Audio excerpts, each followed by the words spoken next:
Hallelujah, praise the Lord. सबको जय मसीह की। परमेश्वर का अनुग्रह, परमेश्वर की दया, परमेश्वर की शांति आप सब पर होती रहे। मेरा विश्वास है आप सब लोग ब्लेस होंगे। आप जब मत्ती 13 पढ़े तो उसमें यीशु मसीह ने एक दृष्टांत दिया कि बीज बोने वाला बीज बोने निकला, कुछ मार्ग के किनारे गिरा और पक्षियों ने आगे चुग लिया, और कुछ पथरीली भूमि पे गिरा और जड़ ना रखने की वजह से वो भी सूख गया। हालेलुया, वो फल नहीं लेके आया। कुछ झाड़ियों में गिरा, संसार की चिंता और धन के लोभ की वजह से वो फल नहीं लेके आया। कुछ अच्छी भूमि पे गिरा तो वो फल लेके आया। Hallelujah, hallelujah. इन चारों भूमि को परमेश्वर ने मनुष्य के नेचर के रूप में रिप्रेजेंट किया है कि किनारे में जो बीज गिरा उसका क्या मतलब है। उसका मतलब है कि वो लोग हैं जो वचन को सुनते हैं पर उसकी केयर नहीं करते, अपने मन को हार्ड रखते, वो इधर से सुनते उधर से निकाल देते, मतलब शैतान से वचन को चुरा ले जाता है और वो फल नहीं लेके आते।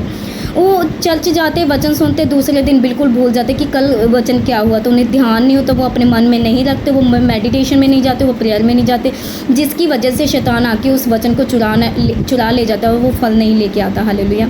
वहीं अगर हम पथरीली भूमि वाले देखें, जो पथरीली भूमि वाले मनुष्य कलीसियाँ वो हैं जो वचन को सुनते हैं, आनंद से मानते हैं, पर जड़ ना रखने की वजह से, एक्चुअली विश्वास का जड़ ना रखने की वजह से वो वचन को सुनते हैं, वो चलते भी हैं, वो पेड़ बढ़ता भी है, पर जैसे कोई परसिक्यूशन आए, कोई बड़ी प्रॉब्लम आए तो वो परमेश्वर पर भरोसा नहीं रखते। वो विश्वास की जड़ को नहीं रखने की वजह से, कहते वो पौधा बड़ा तो था पर उस प्रॉब्लम की वजह से वो पौधा सूख गया। हालेलुया।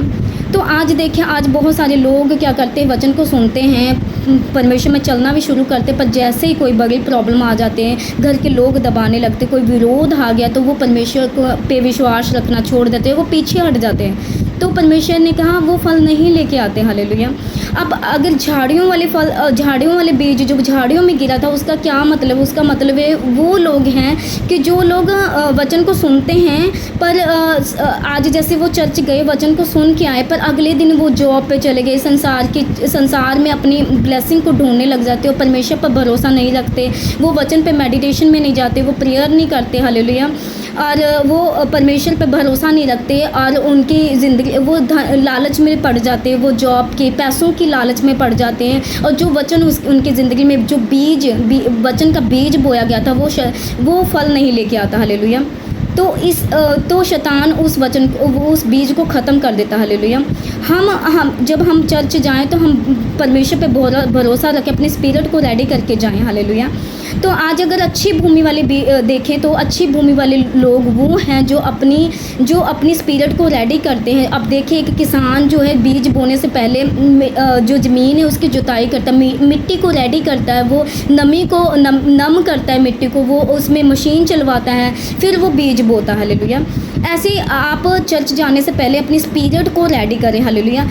प्रार्थनाओं में जाएं, चर्च जाने से पहले आप अपनी स्पिरिट को, वो विश्वास की जड़ को रेडी करके जाएं। अब देखिए कुछ लोग चर्च में पीछे से आते हैं और वो अपनी बड़ी ब्लेसिंग को पहले ले जाते हैं, और जो पीछे पहले आए होते हैं पहले से वो रह जाते हैं। क्यों? क्योंकि वो अपनी स्पिरिट को रेडी नहीं रखते, वो बच्चन के लिए केयरलेस होते हैं, वो केयर नहीं करते, वो फास्टिंग रखते पूरा दिन पर वो काम में रहते हैं। फास्टिंग का मतलब होता है कि अपने आप को पूरा डेडिकेट करना। फास्टिंग में आप फ़ोन नहीं चलाएं, दूसरों से बात ना करें, आप प्रार्थना करें, बाइबल पढ़ें, पूरा डेडिकेशन, ताकि आपकी स्पिरिट रेडी हो सके। जब आपकी स्पिरिट रेडी होगी तब आप जब वो बीज बोया जाता है वो फल लेके आता है। जब आप चर्च में जाते हैं तो जब वचन बोया जाता है, वो जो अच्छे लोग होते हैं, जो अच्छी भूमि वाले, जो अच्छी मिट्टी वाले, जो अच्छे स्पिरिट वाले होते हैं, वो क्या करते हैं, वो रेगुलर 1 वीक की प्रेयर में होते हैं, फास्टिंग में होते हैं, वो प्रेयर करके जाते हैं, सैटरडे नाइट प्रेयर में जाते हैं। तो आप संडे को देखें, वो अपने मन में विश्वास का जड़ लेके जाते हैं कि जब आज परमेश्वर के दास वचन कहेंगे तो वो वचन मेरी ज़िंदगी में फल लेके आएगा। हालेलुया। उसके बाद भी आपको उस फल को बनाए रखना। आप देखो किसान बीज बो देता, उसके बाद भी उस बीज का ध्यान रखता है जब तक फल नहीं आता। हालेलुया।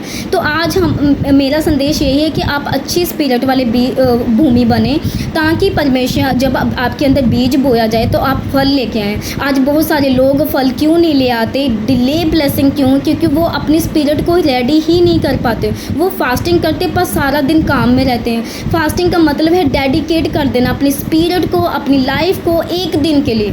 आप एक दिन भी खुदा को नहीं दे पाते, जब आपने फास्टिंग रखा उसे दो खुदा को, पूरा टाइम दो। तब वो वो मिट्टी जब वो नम हो जाएगी, जब वो रेडी हो जाएगी, जब बीज डाला जाएगा, वो वचन का बीज जब बोया जाएगा तो वो फल लेके आएगा। हालेलुया। तो मेरा विश्वास है जब आप ऐसा करेंगे तो आप ज़रूर फल लेके आएंगे। अच्छी भूमि वाला फूल, जब अच्छी भूमि में बीज बोया जाता है, लिखा है 100 गुना, 30 गुना, 60 गुना फल लेके आता है। आप देखिए आज लोग जान चुके अपने स्पिरिट को रेडी करना ज़रूरी है। रेगुलर 1 वीक प्रार्थना में, फास्टिंग में, प्रेयर में जाएं और अपनी स्पिरिट को रेडी करो। जैसे एक किसान मिट्टी को रेडी करता है और जब तक वो बीज पड़ जाता है, फल नहीं लेके आता, तब तक उसका ध्यान रखता है। आप फालतू की बातों में न जाएँ। आप फास्टिंग में हैं तो प्रेयर में जाएँ, फ़ोन ना चलाएँ। फ़ोन चलाएँगे तो आपकी ब्लेसिंग वो शैतान आपको परमेश्वर दे तो देता, पर वो शैतान चुरा ले जाता, क्योंकि आप उसके प्रति केयरलेस होते हैं। आप उसको केयर नहीं करते, उस ब्लेसिंग की केयर नहीं करते, जिसकी वजह से शैतान उस वचन को चुरा ले जाता है। हालेलुया। तो ध्यान रखें, मेरा विश्वास इस वचन के राही आप ब्लेस होंगे। परमेश्वर आपकी ज़िंदगी में बड़े बड़े मिरेकल्स करेगा। जैसे आप इस वचन के राही आप वचन को सुनेंगे, परमेश्वर आपकी ज़िंदगी में बड़े काम करेगा। आप जैसे इस वचन के राही अपने आप को डेडिकेट करेंगे, फास्टिंग में, प्रेयर में आप अपनी स्पिरिट को रेडी करेंगे। जैसे आप संडे जाएंगे, जैसे वचन का बीज बोया जाएगा, जैसे प्रेयर होगी, तो वो भूमि जब ग्रहण करेगी उस बीज को और आप उसका केयर करेंगे तो वो फल लेके आएगी। मेरा विश्वास है। तो मेरा विश्वास इस वचन के राही ब्लेस होंगे। सबको जय मसीह की। God bless you.